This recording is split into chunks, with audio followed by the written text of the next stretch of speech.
Hello, everyone. My name is Sandra Nalinde Bazoka Prophet, and this is a continuation of our previous calculation lessons under thermochemistry, talking about the standard heat of combustion. Take note that the standard heat of combustion is the amount of heat evolved, right? Is the amount of heat evolved when 1 mole of a substance is burnt completely in oxygen. Is that clear? And take note that the delta H for heat of combustion ordinarily is negative, meaning heat is evolved. Now we're going to be solving questions under here. I will solve the first question, we will solve the next. Now this video is specifically for students preparing for JAMB 2025, WAEC, NECO, and other related exams. So I'll break it down, be relaxed while I do it for you. Now the question says 0.16 gram of methane was burnt completely in oxygen. If the heat liberated is absorbed by 100 grams of water so that the temperature of the water rises by 40 degrees Celsius, what is the enthalpy of combustion of methane? Simple. Follow the steps as I do it for you. Now, while you're following the step, let this one be in your head first. That the unit for the standard heat of combustion is simply kilojoule per mole, meaning I'm to get for my mole, I'm to get for my kilojoule, I will divide the kilojoule by the mole. So let this one settle in your head. For JAMB students, if you know this one, then we are good to go. And what do? Let us convert our 0.16 gram of methane to mole. Remember, number of mole is equal to mass over molar mass. The mass for methane was 0.16 divided by the molar mass of methane. Remember, methane is CH4, right? So carbon is 12, right? Not this one, no. This carbon, this C you are seeing here is for heat capacity. Carbon here is 12 plus hydrogen here is 4. 1 times 4 is 4, giving me 16 gram per mole. So here is 16.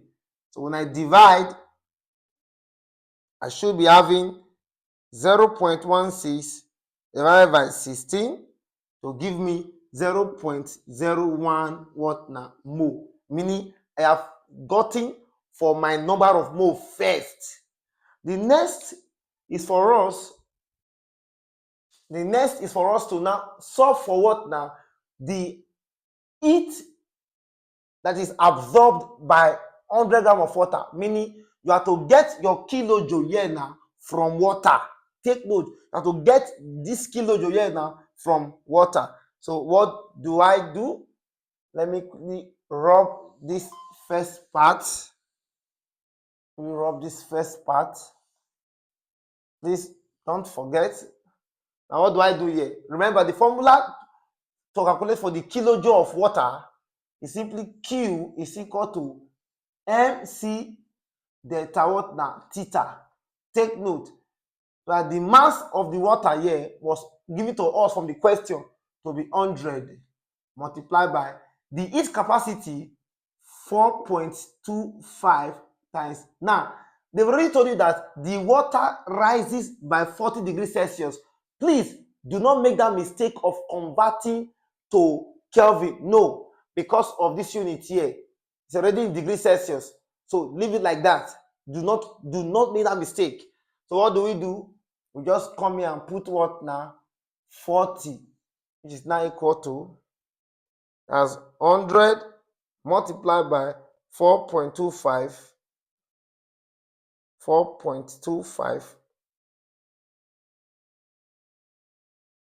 multiplied by 40, right? I have it to be what now?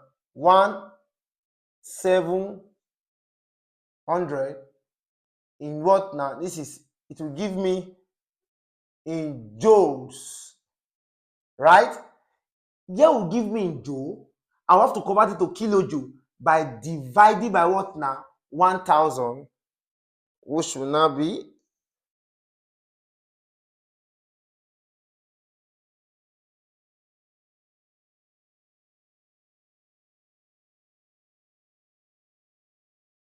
1000. Give me 1.7 kilojoule. Is that clear? 1.7 what now? Kilojoule.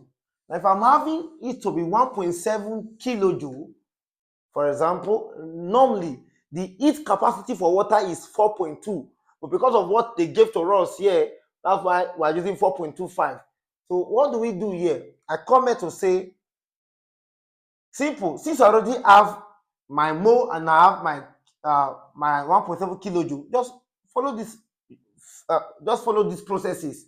So here will just be simply 1.7 kilojoule divided by 0.01 mole. The final answer should just simply give me 170, right, kilojoule per mole. Now, the final answer will not be 170 kilojoule per mole, because remember I've told you that the heat of combustion, right, delta H for heat is what now? Negative, right? So the final answer, because heat is liberated for heat of combustion, the final answer becomes what now? Minus 170 kilojoule per mole. This is the final answer to that question. So please do well to solve for me this number 2 question. The same processes I followed, right? Use same for it, and tell me your answer on the comment section below. And if you are correct, I will of course approve of it. Remember, thank you and God bless you.